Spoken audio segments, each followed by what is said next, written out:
3 États du Sahel, unis plus que jamais, défient l'ordre établi. Mais ce rêve d'unité peut-il survivre aux attaques extérieures? Leur projet va-t-il réellement offrir un modèle de souveraineté africaine, ou sera-t-il étouffé par des pressions étrangères et des intérêts concurrents?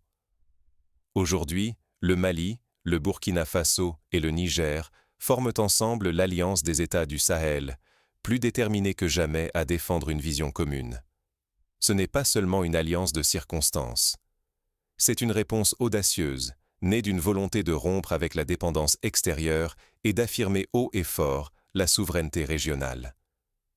L'événement phare du dernier sommet? La désignation du capitaine Ibrahim Traoré comme président de la Confédération pour une année entière. Cette décision incarne un leadership partagé, un cap assumé et l'espoir d'une union durable. En quelques mois à peine, les institutions confédérales se consolident à grande vitesse. Drapeaux, hymnes, documents d'identité, mais aussi une banque confédérale et des médias propres. Ces symboles forts ne sont pas que formels.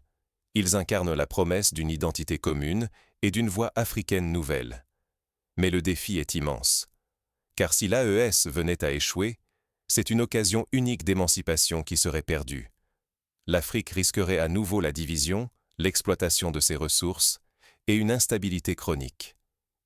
Les regards du continent et de la diaspora sont aujourd'hui braqués sur cette expérience inédite qui pourrait, enfin, transformer durablement l'image et la force de l'Afrique sur la scène mondiale.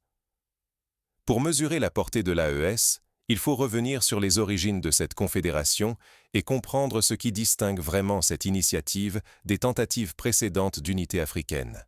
Pourquoi 3 pays en pleine tourmente choisissent-ils aujourd'hui de s'unir?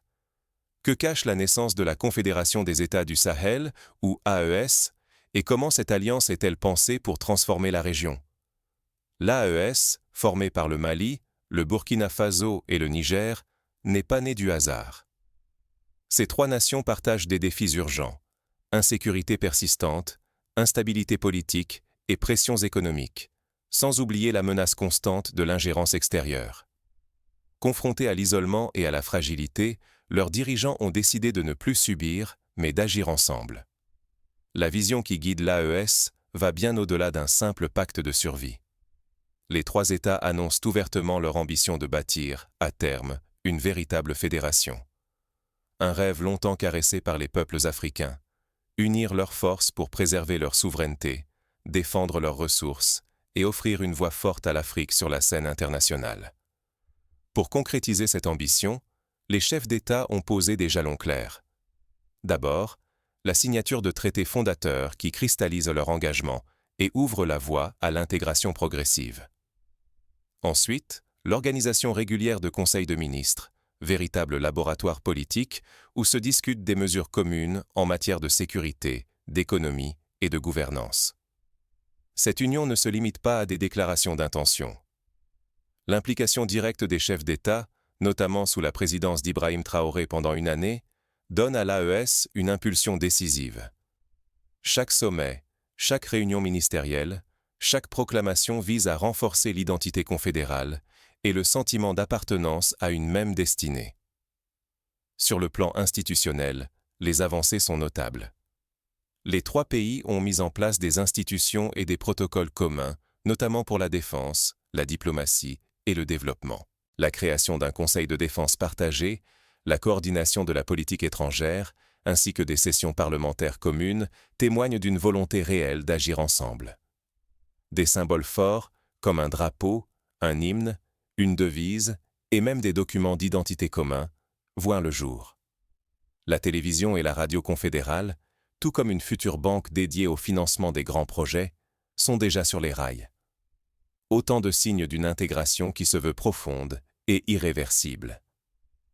Ignorer ces fondations historiques et cette vision de long terme, ce serait sous-estimer la portée révolutionnaire du projet AES. Car derrière cette union, il y a l'espoir d'un modèle africain inédit, capable d'inspirer d'autres régions du continent et de replacer l'Afrique au cœur des dynamiques mondiales. Mais entre ambition et réalité, le chemin est semé d'embûches. Quelles avancées concrètes ont déjà été réalisées? Quels obstacles majeurs restent à surmonter? Plongeons maintenant dans les faits, Quelles sont les réalisations tangibles de l'AES et quels défis menacent la consolidation de cette confédération? L'union fait la force, mais l'AES doit faire face à l'adversité sur tous les fronts. Les avancées sont spectaculaires, mais chaque victoire s'accompagne de nouveaux défis qui pourraient décider du destin de la confédération et, au-delà, de tout un continent. D'abord, l'AES a forgé les symboles de son identité commune. Un nouveau logo, un drapeau fédérateur flottant sur les capitales, un hymne solennel et même des documents d'identité et de voyage confédéraux. Ces emblèmes ne sont pas de simples formalités. Ils incarnent l'émergence d'un peuple uni, visible et reconnu sur la scène internationale. Sur le plan militaire, la Confédération a lancé sa force unifiée, arborant un drapeau unique lors d'exercices conjoints. Cette coopération renforcée n'est pas que symbolique. Sur le terrain, des opérations coordonnées permettent de réduire sensiblement l'impact du terrorisme et de sécuriser des régions longtemps abandonnées à l'instabilité. Pour consolider leur souveraineté, les États membres ont pris le contrôle effectif sur leurs ressources naturelles. L'objectif est clair, que la richesse du sous-sol profite enfin aux populations, et non à des intérêts extérieurs. Cette démarche crée de nouvelles marges de manœuvre, mais elle attise aussi les convoitises et les pressions venues d'ailleurs. L'AES fait ainsi face à un feu croisé. Campagne de désinformation menée sur les réseaux, tentative d'instrumentalisation de la justice internationale, sanctions économiques et pression diplomatique de certains voisins ou puissances occidentales. Autant de manœuvres qui cherchent à briser l'unité naissante ou à freiner l'élan d'intégration. Pour relever ce défi, la Confédération a décidé de créer une banque confédérale. Cet outil financier est conçu pour soutenir des projets d'intégration, financer des infrastructures et offrir une alternative aux circuits de financement traditionnels, souvent conditionnés à des intérêts étrangers. Cette initiative vise à ancrer le développement dans la souveraineté et la solidarité africaine, tout en attirant la confiance de la diaspora. Le pari est immense. La réussite ou l'échec de ces actions déterminera si l'AES reste un simple projet ou devient un véritable levier d'émancipation continentale. Chaque avancée, chaque résistance façonnera la réputation et l'avenir de toute l'Afrique. Face à ces défis et à ces espoirs, une question demeure. Quelle trajectoire s'offre désormais à la Confédération et au continent africain tout entier? Pour comprendre ce qui attend l'AES, explorons ensemble les scénarios possibles et les choix cruciaux qui se présentent à la Confédération dans la période à venir. Et si l'AES devenait le laboratoire d'une Afrique souveraine, solidaire et respectée? Car derrière ces décisions, c'est bien plus qu'une alliance militaire ou institutionnelle qui se joue. Une vision à long terme prend forme, celle d'une fédération des États du Sahel, pionnière et potentiellement inspiratrice pour d'autres régions du continent. Imaginez, dans quelques années, un espace sahélien uni, doté de ses propres institutions, d'une économie intégrée, d'une politique étrangère harmonisée.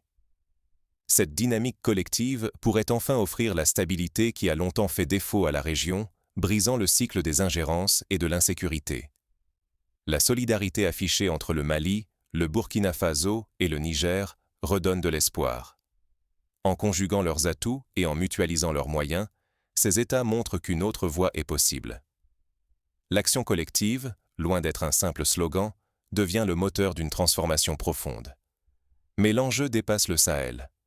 Une AES forte et stable, capable de défendre ses intérêts, de négocier d'égal à égal avec les grandes puissances, peut rehausser la réputation de tout un continent. L'Afrique, traditionnellement marginalisée sur la scène internationale, pourrait désormais parler plus fort, plus uni, et revendiquer une place à la hauteur de ses ambitions. Ce rêve ne peut se réaliser sans la mobilisation de toutes les forces vives, et notamment de la diaspora. Vous, Africaines et Africains vivant aux quatre coins du monde, êtes appelés à jouer un rôle stratégique. Appui économique, relais diplomatique, innovation, transmission de savoir. Chaque contribution compte pour que cette union devienne irréversible. Cependant, la route est semée d'embûches. Les pressions extérieures se multiplient, qu'elles viennent de vieilles puissances ou de nouveaux acteurs désireux de préserver leurs intérêts. Les tentatives de déstabilisation ne manquent pas. Et en interne, l'AES devra relever d'immenses défis institutionnels. harmoniser des systèmes politiques différents, construire une administration commune, garantir la justice pour tous. Les enjeux sont considérables. Si l'AES réussit, elle deviendra le signal tant attendu qu'une intégration africaine est possible, ouvrant la porte à d'autres unions régionales et, peut-être un jour, à une véritable fédération continentale. Mais tout échec nourrirait la défiance envers l'unité africaine et renforcerait les discours fatalistes sur l'impossibilité d'agir ensemble. En clair, il ne s'agit pas seulement du destin de 3 pays, mais d'un tournant historique pour toute l'Afrique. La réussite ou l'échec de l'AES pèsera lourdement sur la trajectoire du continent dans les décennies à venir. Mais alors, face à ce défi historique, quel rôle concret chaque citoyen et chaque membre de la diaspora peut-il jouer dans cette transformation? L'unité ne se décrète pas. Elle se construit chaque jour à travers nos choix, nos voix et notre implication collective. Face aux défis qui menacent l'Afrique, la première arme est une information fiable. Les fausses nouvelles et la manipulation affaiblissent la cohésion sociale et mettent en danger la souveraineté. Il est donc essentiel de vérifier, de partager et d'amplifier les informations justes pour que la vérité circule entre les citoyens du continent et de la diaspora. Mais l'unité ne peut se limiter au discours. Les jeunes, les femmes et la société civile doivent occuper le devant de la scène. Leur énergie et leur créativité sont les moteurs de la transformation africaine. Chacun, à son niveau, peut s'impliquer, en participant à la vie associative, en menant des initiatives locales ou en défendant les droits fondamentaux pour tous. La collaboration entre les institutions, la diaspora et les populations locales doit devenir la norme. Les succès de la Confédération AES montrent que lorsque les efforts s'unissent, l'impact est décuplé. Les Africains de l'intérieur comme ceux de l'extérieur doivent partager leurs expériences, investir dans des projets communs et défendre ensemble l'intérêt général. Créer une identité partagée, c'est aussi valoriser nos symboles, notre histoire et nos langues. Soutenir les initiatives qui célèbrent la culture africaine, c'est renforcer la fierté et le sentiment d'appartenance. À travers l'art, l'éducation et la mémoire, chaque peuple du continent peut se reconnaître dans une même aspiration à la dignité et à la souveraineté retrouvée.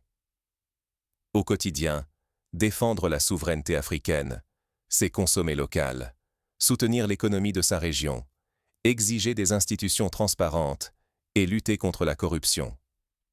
C'est aussi refuser de céder face aux pressions étrangères, en revendiquant le droit de décider pour soi-même de son avenir. Car sans implication citoyenne, tous les progrès institutionnels risquent de rester lettre morte. L'avenir de l'unité africaine ne dépend pas uniquement des chefs d'État, mais de la mobilisation de chacun, à chaque étape de la construction commune. Alors, face à ce moment charnière, quel rôle choisirez-vous de jouer dans l'histoire de l'Afrique? La suite dépend de vous, et chaque action compte pour façonner notre destin collectif. Le Sahel montre la voie, mais l'histoire ne s'écrit jamais sans le peuple. Aujourd'hui, la Confédération des États du Sahel n'est plus un simple projet. Sous la présidence d'Ibrahim Traoré, elle pose des fondations solides, une intégration politique affirmée, une économie mutualisée, une défense commune. 3 pays, Mali, Burkina Faso et Niger, réinventent ensemble ce que peut être l'unité africaine. Mais souvenons-nous, l'avenir ne se décide pas uniquement dans les sommets ni dans les bureaux. Il se forge dans la volonté de chaque citoyen, sur le continent et dans la diaspora.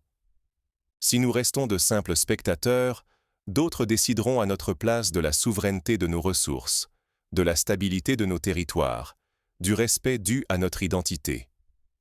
Le Sahel expérimente, il innove, il prend des risques.